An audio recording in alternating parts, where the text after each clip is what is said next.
Olá pessoal, tudo bem? Então esse é mais um vídeo daquela série do LeetCode 75, que é aquela lista do LeetCode de 75 problemas de programação com nível aí entre fácil e médio para que você possa se testar antes de ir para uma entrevista técnica. Se você quiser ver os outros vídeos dessa série, clica aqui no link que vai aparecer em algum lugar e vamos lá. Ok, então estamos aqui. Essa é a lista do LeetCode 75.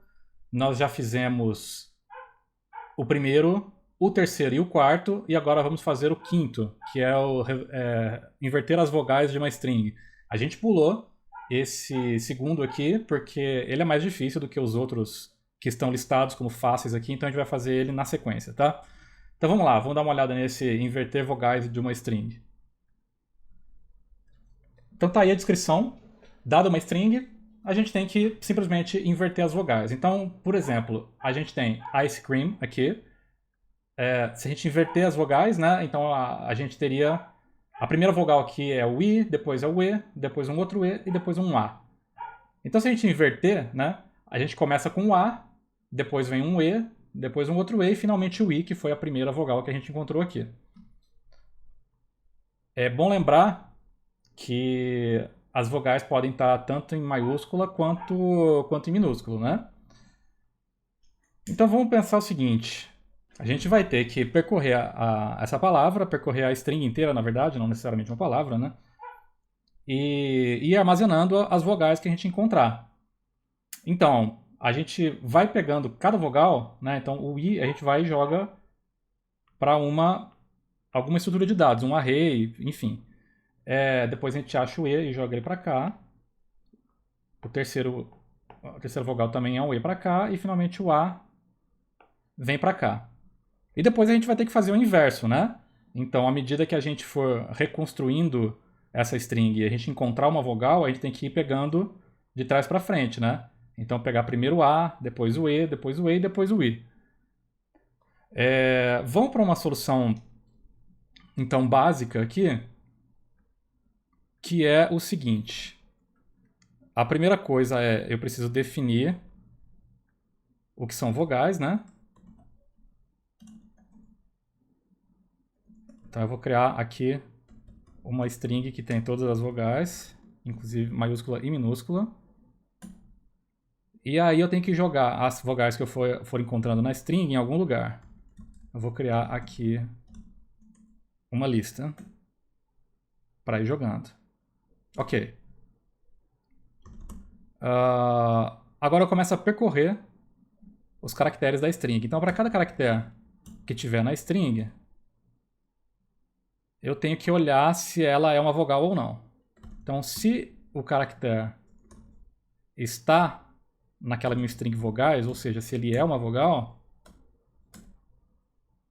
eu vou adicionar essa vogal para aquela minha lista.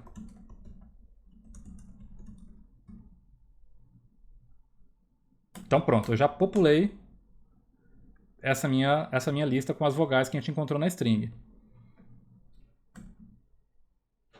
Agora a gente precisa fazer o contrário, né? Então nós vamos percorrer de novo essa string e se a gente encontrar a vogal, a gente tem que trocar essa vogal pela vogal oposta, né? Então significa que eu tenho que começar a consumir essa lista aqui de trás para frente.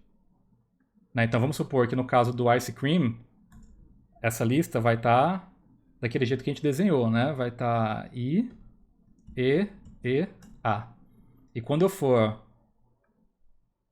reconstruir essa minha string, eu tenho que primeiro, então quando encontrar uma primeira vogal, substituir essa vogal por A, depois por E, depois por E, depois por I. Ou seja, eu estou voltando aqui nessa minha lista das vogais encontradas, né? Então, eu vou manter aqui um contador que uma forma fácil de obter, de caminhar numa lista de trás para frente é a gente usar números negativos, né? Então, quando eu falo, por exemplo, se eu tenho uma string aqui, ice cream, e eu tento pegar a posição -1 dela, isso aqui vai me dar a letra M, né? Se eu colocar -2, vai me dar o A, e por aí vai. Então, se a gente estiver percorrendo esse cara aqui, né? E eu quiser pegar a posição -1, vai me retornar A. Se eu quiser pegar a posição -2, vai me retornar E. E por aí vai. Então, eu vou decrementando esse counter e vou substituir, então, deixa eu criar aqui um result, que é uma string vazia. E se eu encontrar aqui, então, o meu result, na verdade, ele vai receber o found vowels desse índice, desse counter aqui, né? E se ele não é uma vogal, eu simplesmente repito o caractere que eu encontrei. Eu só preciso inverter no caso de uma vogal. Certo? Faz sentido?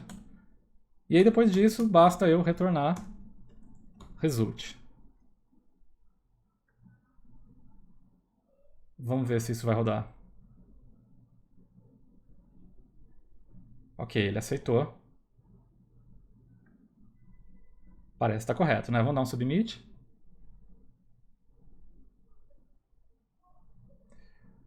Ok, ele passou. Ele está com uma performance razoável aí, tá na frente de 67% das submissions, né? Mas a gente pode melhorar algumas coisas, né? Então, assim, a primeira coisa que a gente pode fazer é ter uma outra forma para eu não precisar usar índices negativos aqui, né? Eu posso simplesmente usar um método de uma lista que é o pop. O pop, o que ele vai fazer? Ele vai pegar do final da lista, né? Então, de novo aqui, se eu tenho uma lista IEA e eu dou um pop nela, ele vai me retornar o A. E na verdade ele está removendo esse item do array, da lista, né? Então a lista vai passar a ser simplesmente isso aqui. Então a próxima vez que eu fizer o pop, ele vai me retornar o caractere E. Então na verdade o que eu quero aqui é o result concatenado com o resultado do pop. Vamos ver se isso vai rodar. Ok, vamos fazer o submit para ver se isso vai ter alguma diferença. Melhorou um pouquinho. Melhorou um pouquinho. Entrando um pouco mais no detalhe aí dessa operação pop que a gente usou, o que a gente está fazendo quando a gente usa pop e append aí numa lista, nada mais é do que simular uma estrutura de pilha, ou stack em inglês, usando uma lista no Python. Então o que é uma pilha, né? Uma pilha é uma estrutura de dados que tem uma característica que, como o próprio nome diz, a gente vai empilhando os elementos, né? Então vamos supor que a nossa pilha começa aqui com o elemento A. Quando a gente quer colocar um novo elemento aqui nessa pilha, ele vem por cima, digamos assim, vai ser o elemento B. Aí a gente quer colocar um elemento C, ele vem por aqui e por aí vai. Até aí tudo bem, né? Não faz muita diferença. Só que a diferença é quando a gente vai obter um item da pilha, ou remover um item da pilha, que é o que a operação pop está fazendo, né? Toda vez que a gente vai fazer um pop na pilha, a gente faz um pop do topo da pilha. Significa que quando eu quero pegar um elemento da pilha, eu vou pegar o último que entrou, que é o C. Então quando eu faço pop, o que ele está fazendo? Olha, vai me retornar o C e vai tirar da pilha. Vai ficar o B e o A. Quando eu for tirar de novo, ele vai me devolver o B e vai ficar com A, e por aí vai. Então, na prática, o que aconteceu? Eu inseri na pilha uma sequência ABC, só que depois, à medida que eu fui tirando, que eu fui desempilhando, eu fiquei com uma sequência BCA. E é por isso que funcionou no nosso caso, que a gente queria exatamente fazer, inverter as vogais que a gente tinha obtido quando quando a gente percorreu pela primeira vez a string, né? Essa característica da pilha é o que a gente chama de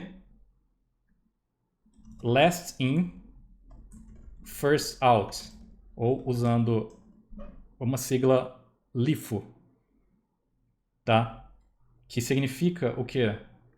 Exatamente isso, que o elemento que entrou depois é o primeiro que vai sair. Isso é em contraste com aquela outra estrutura de dados que a gente conhece, que é a fila, ou queue em inglês, onde a gente consegue imaginar uma estrutura um pouco diferente, né? Onde eu tenho uma entrada por aqui, né? Então eu vou colocando objetos aqui na fila e a saída é por aqui. Isso faz com que a ordem que eles saiam seja exatamente a mesma ordem que eles entraram. Então no caso aqui se eu entrar com ABC, na hora que eu for tirando de forma ordenada vai sair ABC, né? Então a fila ela não é last in first out, ela é first in first out, ou FIFO, tá bom? Agora existe uma outra solução que a gente pode fazer aqui, que ela é mais performática, porque a gente não precisa fazer dois loops, né, na string. O que a gente pode fazer? Eu trabalharia com dois ponteiros. Então, o primeiro ponteiro a gente começa da esquerda para a direita. Ele vai começar aqui na primeira posição. E o segundo ponteiro começa da direita para a esquerda. Então eu começo a caminhar com esse ponteiro, até que ele encontre uma vogal. Então, nesse caso aqui, ele já encontrou uma vogal que é o I. Ok, eu vou parar aí, e aí eu começo a andar com o meu ponteiro da direita, até que ele encontre uma vogal. O M não é vogal, o A é uma vogal. Encontrou. Assim que ele encontrar uma vogal, eu vou fazer um swap. Eu vou fazer uma troca entre essas duas vogais que os meus ponteiros estão apontando, né? Então, eu simplesmente vou jogar o A no lugar do I e vou jogar o I no lugar do A. Ok? Feito isso, eu continuo caminhando com o meu ponteiro da esquerda. Então caminho mais uma vez, parei no C. O C não é vogal, vamos andar mais um. Andou mais um, encontrou o E. O E é uma vogal, então para aqui. E aí a gente precisa fazer a mesma operação com o ponteiro da direita. Então ele vai caminhar aqui para trás e vai encontrar uma outra vogal que também é E. Nesse caso aqui não precisaria fazer uma troca porque as vogais são semelhantes, né? Mas então a gente simplesmente troca também. Vai trocar o E pelo E aqui e vai dar na mesma, tá? E assim por diante. Então essa é uma solução usando dois ponteiros que ela deve ser mais performática do que a solução que a gente fez antes, onde a gente tinha que percorrer duas vezes o array, tá? Então vamos lá. Eu continuo precisando aqui de uma lista de vogais, né? Eu continuo precisando saber quais são as minhas vogais. E aí eu vou criar uma cópia da minha string de entrada. Só que eu vou transformar essa string numa lista, porque as strings são imutáveis, né? Então eu preciso de uma lista para poder fazer essas operações de swap entre as vogais que eu encontrar. Ok, então agora eu vou inicializar os meus ponteiros, né? O meu ponteiro left, então ele começa na posição 0, e o meu ponteiro right, ele vai começar na posição que é o tamanho da minha string de entrada menos 1, né? Ou seja, ele vai apontar exatamente para a última posição da lista. Ou da string, né? No caso, elas têm o mesmo tamanho. E aí eu tenho que começar a caminhar com os ponteiros até que eles se encontrem, né? Então, quando eles estiverem apontando para a mesma posição, eu já não tenho mais nada para fazer. Então, vamos lá. Eu vou criar um loop aqui, while true, ou seja, ele vai rodar até a hora que eu der um break dentro dele. Que hora que ele vai parar? Quando left for igual a right. Se isso acontecer, eu quero parar. Então, pronto. Ok, aí agora eu tenho que testar. Se o meu result na posição left, na posição que meu ponteiro left está apontando, ele é uma vogal, eu tenho que encontrar uma vogal do lado direito, né? Com o meu ponteiro direito. Então vamos olhar, se o meu result right também for uma vogal, aí eu faço swap. Para fazer esse swap, eu preciso usar uma variável temporária aqui para armazenar um deles, né? Então, primeiro eu armazeno o left, aí o result de left recebe o result de right, e o result de right recebe o que estava no result de left, ou seja, que está no temp agora. Quando isso acontecer, eu tenho que, depois de fazer o swap, eu tenho que andar com os ponteiros, né? Então eu tenho que andar com o left para a esquerda. Então ele vai andar uma posição para frente. E eu também tenho que andar com o right, senão eu vou trocar o mesmo caractere duas vezes. O right tem que andar para a direita. Então ele recebe um -1.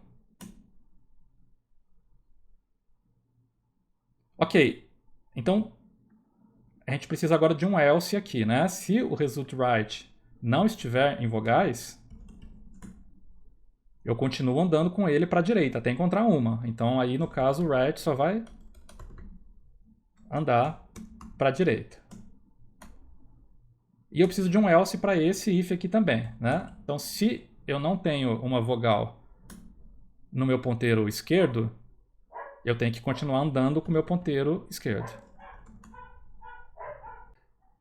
Parece fazer sentido, né? Então depois que acabar esse loop, tudo que eu preciso vai estar no result. Return result. Vamos testar.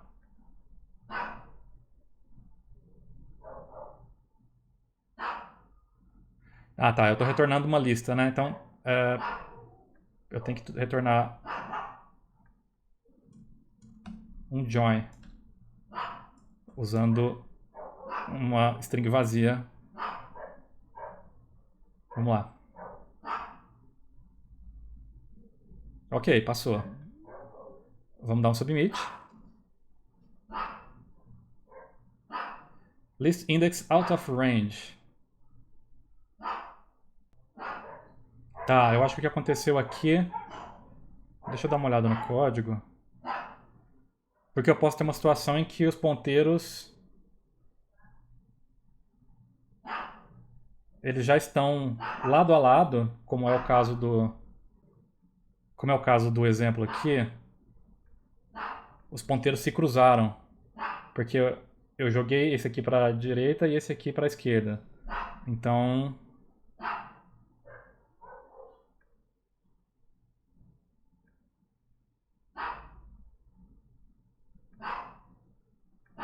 Bom, então na verdade o que eu tenho que fazer é testar se o left for maior ou igual ao right. Porque daí ele consegue pegar essa condição dos ponteiros se inverterem.